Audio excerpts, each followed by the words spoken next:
name is Toga Hertzog. I'm the owner of Toga's Soup House Sandwich and Espresso here in Port Angeles, Washington. My name is Sullivan, and I am the owner of the Strait Pizza Company.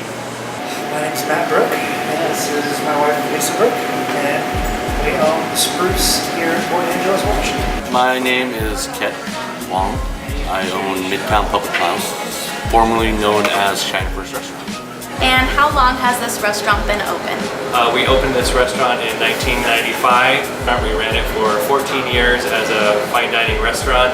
Then in 2009, we converted into a lunch-style restaurant. We are in our 4th year of operation. We've been open for 5 months, in a few days, 5 months. 2 years last month. And what inspired you to open this restaurant? Before I opened the Strait Slice, I had a career as a professional photographer. With the changing landscape with digital media, the photography industry had changed quite a bit. I was living in Port Angeles, working from home. I had a lot of time on my hands in the times when I wasn't doing trips, and I really wanted to do something here that I could focus on more of a daily basis. This particular one, well, this is our 3rd. We moved out here for almost 5 years ago, and we felt that we weren't going to do it, but we felt that Port Angeles kind of needed another restaurant. We had another restaurant in Seattle that was owned for 13 years. It had lost its lease to condo development. So we had all the equipment, all the tables, all the chairs, all the bar. It's kind of all we really know. So it just seemed like we found this spot, which has been great. We dove in head first. I did it for my mom, just to start off with. She needed someone to occupy it, and I was the one person that took the torch, I guess. So I started my culinary path when I was 17 years old after I graduated from Port Angeles High School in 1988. I moved to Germany and did a chef's apprenticeship for 3.5 years in the Black Forest in Germany. My mom was a travel agent, so growing up we traveled a lot because of my mom working in the travel agent business. So I kind of thought I wanted to become a chef because I thought of all the cool places that you could work after my culinary school. Does having a restaurant in the Pacific Northwest, does it influence you in any way to change your menu or like feature certain things that are catered to here? Absolutely, we feature fresh Dungeness crab, we feature salmon. I would say the Pacific Northwest has an influence on the way I make food, in the sense that there's a lot of pride to use local when you can use it. Occasionally I'll do things like a smoked salmon pizza, which I feel is something great regionally.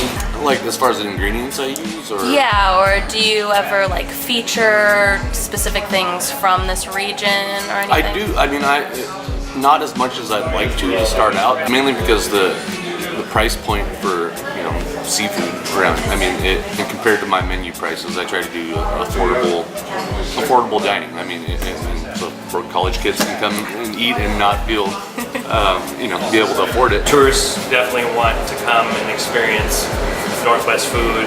Our menu is definitely driven towards Northwest feel that people want when they come, especially for tourists. So the farmer's market can absolutely dictate what's going to be on the menu.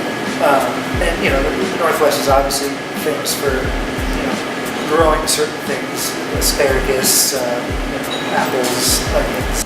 I mean, I do feature some local seafood. I have friends that are commercial fishermen. To a degree, your environment dictates what goes on. But I really do think it's important to try to work locally when you can, work organically when you can. For 6 months of the year, we get all of our salad greens here locally, right from Swim.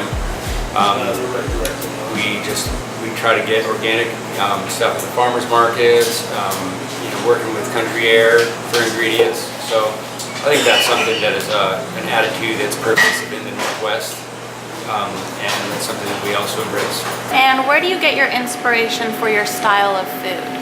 Northwest, Port Angeles has great farms. I guess whatever's in season really inspires you.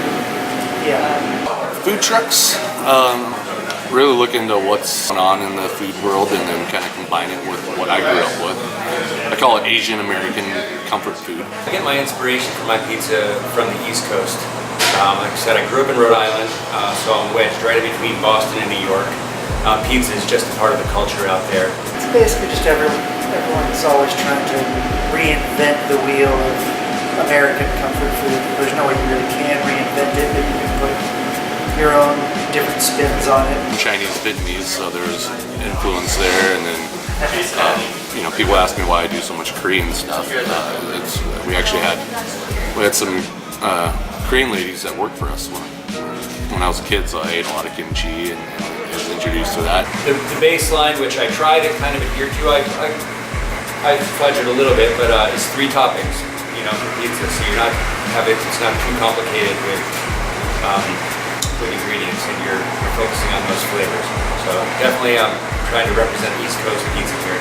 And are there any changes that you have had to acclimate to grow your business? I've worked in a restaurant all my life, so I knew what to expect. You got to work 60, 70 hours a week, and you kind of give up everything you like to do, at least for the first couple of years, hopefully. I used to drift cars and snowboard and hike and play disc golf and do all that stuff, and now it's very few and far between that I get a chance to even leave the buildings. So we have 2 boys, and we never got to see them anymore because they were going to school, and then they would come home after school, and we would be working to get the restaurant ready to open up. So we never got to see them at night. They had all their school functions at night. We never got to see them anymore at night, so didn't get to put them to bed or have dinner with them every night. So we decided to make a little change, a lifestyle change, and close at 4. So we get to do all those things with them in the evenings. Either one. Yeah. Our first restaurant we opened was in Seattle on Capitol Hill, which is a real busy foot traffic area, a lot of young people. It was the kind of place that was easy to keep open till 2 in the morning. And then we opened our second restaurant in more of a residential neighborhood, Beacon Hill in Seattle. We quickly realized that staying open till 2 didn't make any sense. You have to definitely work with your demographic. Some of the changes have been really positive ones. When I first started this, I thought that I would be working by myself and working on my photography during the slow times in the back. And I quickly came to find that that wasn't the case, that we were really busy right from the get-go, hiring more employees, and becoming more of a boss. In the summertime we'll have 10 employees. We've done really well.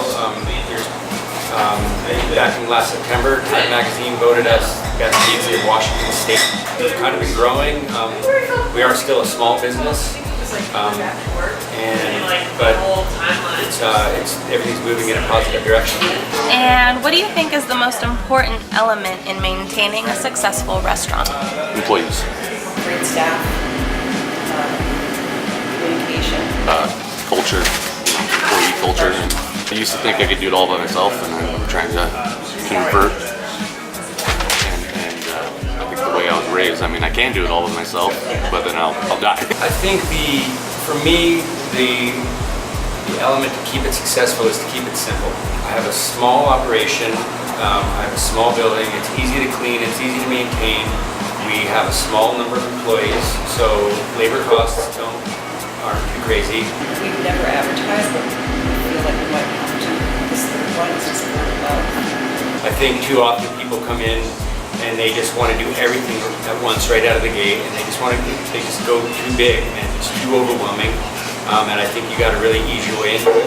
Everyone has to get along, everyone has to believe in the food, everyone has to want to come to work, and you have to rely on people. And you have a business where you have employees, it's all about your employees, and you kind of sacrifice everything to try to keep them employed and keep them happy and keep the culture alive for them to want to come to work.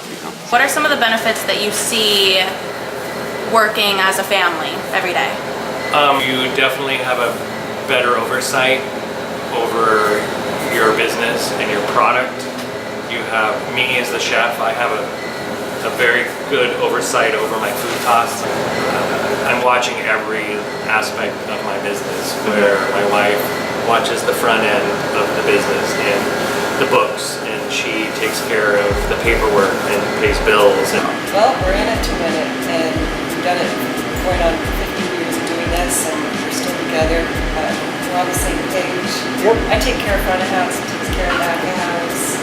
Like I mean, free labor is great. Yeah. Like my parents ran this restaurant and they had plenty of free labor, you know? I mean, my kid's only 1 right now, so I can't put her to work yet. You know, one of the reasons that I started the Straight Slice in the first place was to be a good role model for my daughters. But they're at a point where they can kind of see how we can operate in the world and operate within the community. And for me, I really want to, a big reason why I do this is to show them, you know, that you can do something if you work hard and do it well. You can kind of create something yourself. These days, they're also a part of it. We work together as a family. My wife helps with the stuff, with the books and stuff, you know, behind the scenes. And then the kids get in here and do stuff. They do dishes. They'll help with the counter. They just kind of get a feel for it. The food service industry is very personable. Us being here, it has a presence, first of all, for your clientele, where they know and expect you almost to be here. When they come in and you're not there, they feel like the owners aren't here, maybe they don't care. We've been coming here for 23 years and they've always been here, and now all of a sudden they're not here. So in their mind, they are going to think that it's not going to be the same experience. The more you can cut back on the variables and be there to oversee the food production and the service, the less of a chance you're going to have of messing up.